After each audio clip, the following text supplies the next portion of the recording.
Rapidement, une petite présentation de la chaire. Cette chaire s'appelle la chaire Marques et Valeurs, parce que pour nous, voilà, la raison d'être d'une entreprise est extrêmement importante et la marque est un outil par excellence pour pouvoir communiquer, revendiquer cette idéologie et cette raison d'être que les entreprises ont besoin. Et nous sommes ici à la chaire Marques et Valeurs. Et aujourd'hui, les valeurs, eh bien évidemment, elles sont partie prenante des marques. Et parmi ces valeurs, incontestablement, il y a l'origine, qui a une place de plus en plus incontournable. Et je ne pense pas que ce soit M. Gégaud qui me dira le contraire sur l'importance de l'origine par rapport aux marques. Peut-être un petit mot sur l'origine, M. Oui, Gégaud. je pense que nous sommes sur une mutation et que le XXe siècle aura été le siècle des marques et que le XXIe siècle ajoute aux marques les origines. Et que l'origine reprend de la valeur.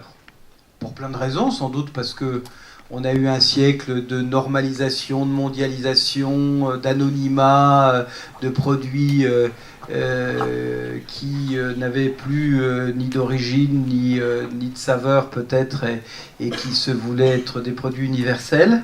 Et qu'il y a un mouvement de balancier qui fait qu'on retrouve à l'origine de la valeur. Dans ce retour des origines, cette idée de traçabilité, je crois que c'est important.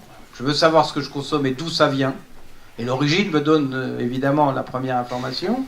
Il y a aussi une idée de patriotisme économique.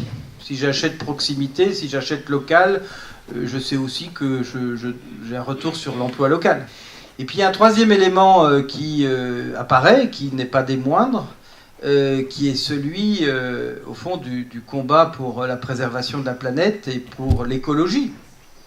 Parce que quand j'achète un produit anonyme et que je découvre que le yaourt ou le gin que j'achète a fait 10 000 km avant de venir dans le magasin où je l'achète, je me dis mais qu'est-ce que c'est que ce monde de fou, alors qu'à côté de chez moi, il y a des vaches, il y a du lait et il y a tout ce qu'il faut pour faire des gins, n'est-ce pas Thomas? Et qu'au fond, acheter local, acheter français, c'est écolo.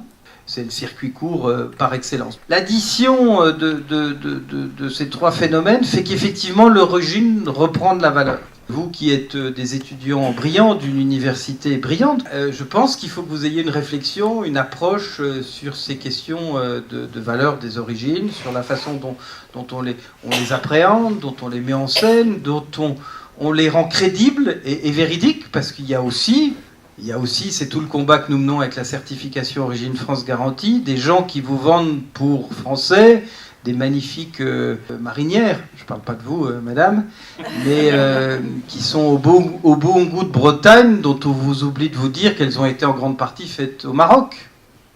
Moi, je n'ai pas de problème qu'elles soient faites au Maroc, je veux juste qu'on ne me la vende pas au prix de la marinière fabriquée en Bretagne. Et que si on a fait juste la dernière ouvraison au Maroc, si on a cousu les manches et l'étiquette, on ne me raconte pas que c'est très français ou très breton. Et que derrière ce combat-là et ce combat de vérité, de transparence, il y a beaucoup de sujets économiques, il y a beaucoup de sujets de développement des marques, il y a beaucoup de questions de l'époque. Et derrière l'origine, c'est aussi une éthique. Voilà, je pense que celui qui porte ses origines, qui est fier de ses origines, qui affirme ses origines, et c'est vrai en matière économique, eh bien, porte aussi des valeurs éthiques qui sont intéressantes, et que c'est un très beau débat. Je vous remercie de m'avoir invité ce soir, parce que je pense que c'est un vrai sujet qui ouvre tellement de portes qu'on pourrait y passer très très longtemps, et qu'il faut surtout que je ne sois pas le plus bavard ce soir. Merci beaucoup.